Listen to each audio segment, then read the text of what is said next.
இயேசு கிறிஸ்துவும் நானும். இன்றைய வேத வாக்கு ஏசாயா 54:10. மலைகள் விலகினாலும் பர்வதங்கள் நிலை பெயர்ந்தாலும் என் கிருபை உன்னை விட்டு விலகாமலும் என் சமாதானத்தின் உடன்படிக்கை நிலை பெறாமலும் இருக்கும் என்று உன்மேல் மனதுருகிற கர்த்தர் சொல்லுகின்றார்.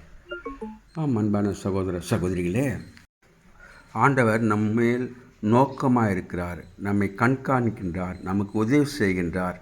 நாம் அவரை நோக்கி கூப்பிடும்போது நமக்கு பதிலளிக்கின்றவராக இருக்கிறார்.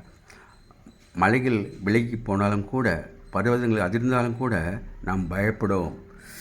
நமக்கு ஒரு கர்த்தர் உண்டு, அவர் பாதுகாக்கிறவராக இருக்கிறார், அவர் நம்மை வழிநடத்துகிறவராக இருக்கிறார், நம் தேவையை சந்திக்கிறவராக இருக்கிறார். நாம் அவரை சார்ந்து ஜீவிக்கும்போது சகலத்தையும் நன்மையாக செய்கிறார். கர்த்தருக்கு பயப்படுகிறவர்களுக்கு சகலமும் நன்மைக்கு எதுவாக நடக்கிறது. Have a blessed day. God bless you. Take care. Be safe. Give your heart to God, your hand to man. Please subscribe, like and share it. Thanks for watching.